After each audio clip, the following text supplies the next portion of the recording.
Good morning, student. Today in theme 13, Mahatma Gandhi and the nationalist movement.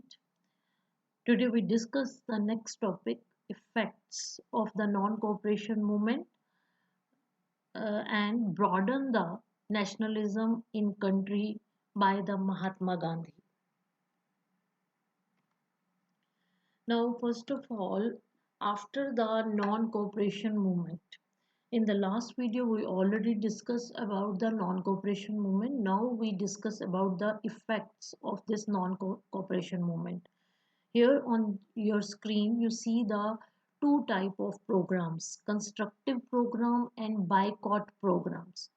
Now first of all we discuss about the constructive programs. First one is that encouragement of the national schools and institutions. That in India, for the students, they encourages or they Indians they were also open their own schools and colleges and the different institution for their own children. Okay, and then the promotion of the indigenous goods, like in this time, as you know that our prime minister Mr. Modi also encouraging the from local to vocal.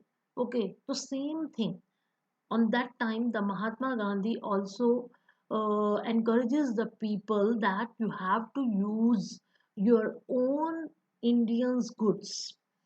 Then popularization of the charkha and khadi. Yes, this one is very important, that Gandhiji went among the people in a simple dhoti and iron clothes. He spent part of each day working on the charkha. He himself also spent a part of each day working on the charkha or spinning wheel, and encouraged other nationalists to do like this. Okay, and encourage the people that every Indian should have to wear the khadi. So, okay, so in this way, the khadi also promoted, or our Indian industry was also developed. Then the prohibition of liquor, that one is very important on that time, that they prohibited the liquor. Then the boycott program, boycott of the government schools and law courts.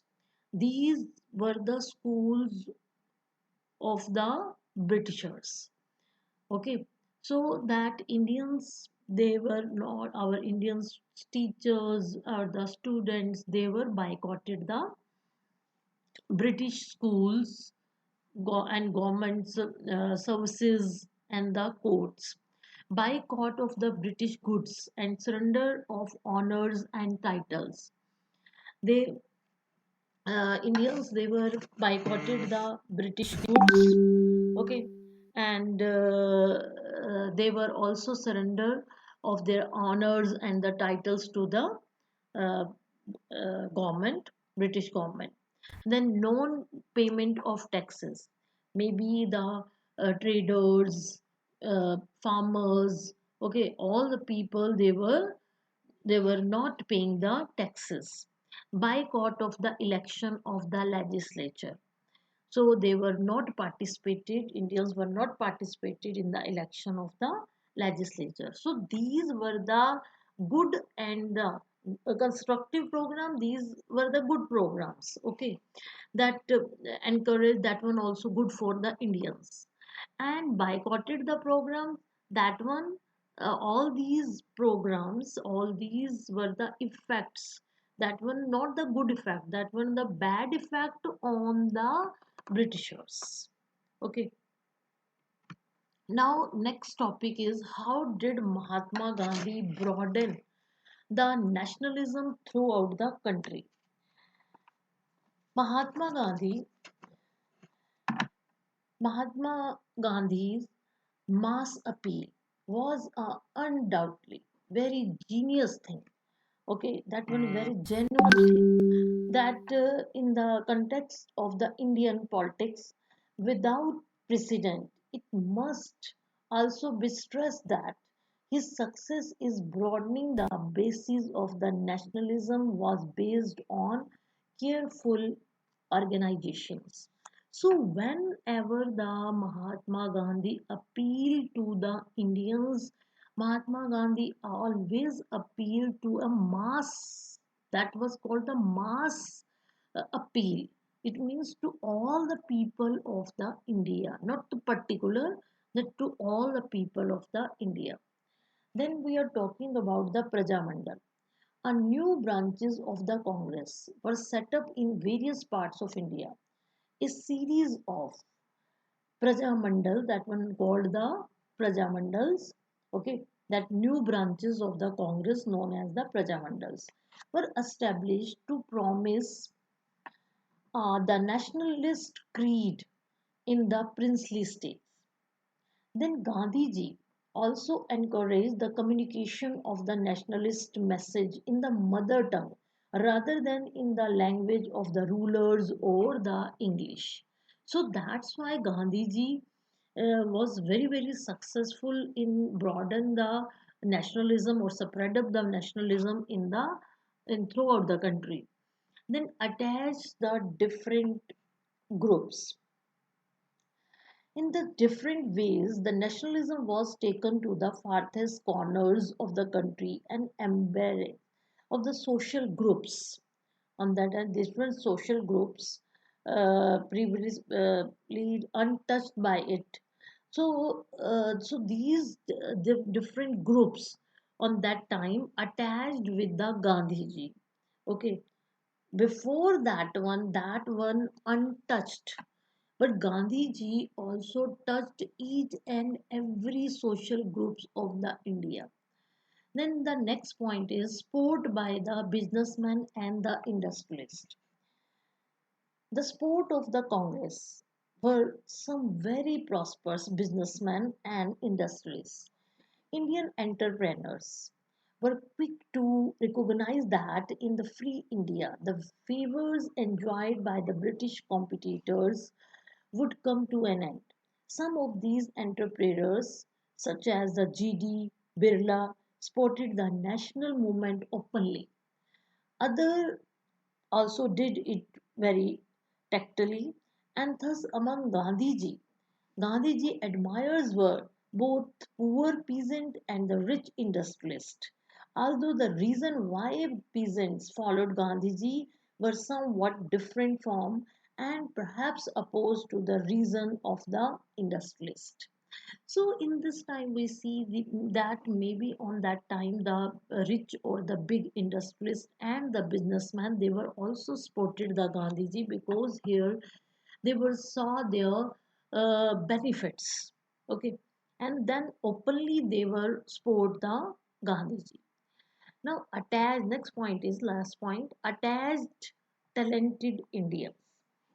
Mahatma Gandhi's own role was very vital and the growth of what we might call Gandhian nationalism on that time because the whole politics was also roaming around the Gandhiji.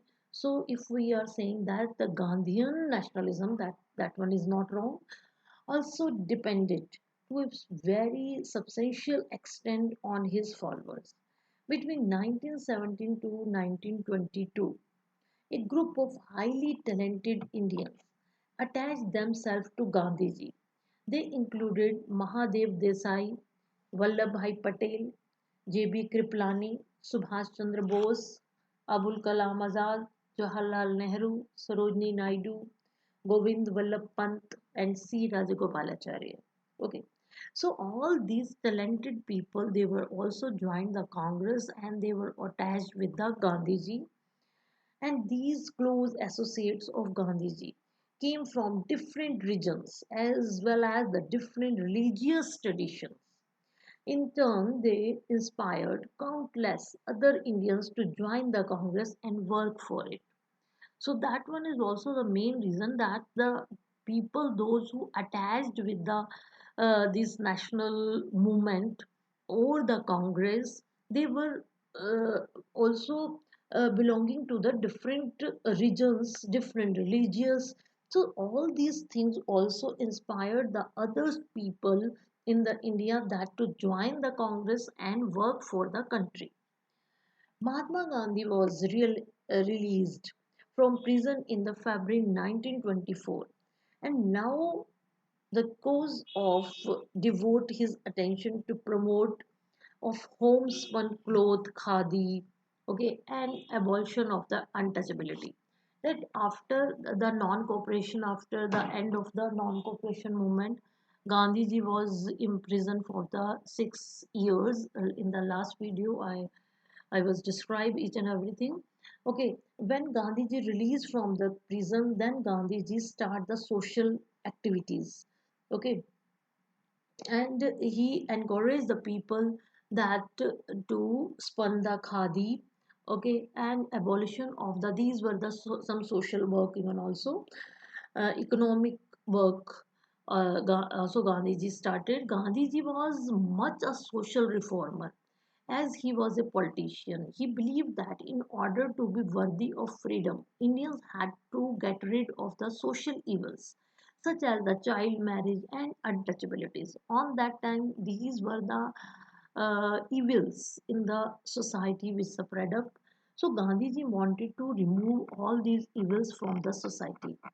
India's own one faith has to cultivate a genuine tolerance for Indians. Of another hand, his emphasis on Hindu-Muslim harmony. Meanwhile, on the economic front, Indians had to learn to become self-reliant.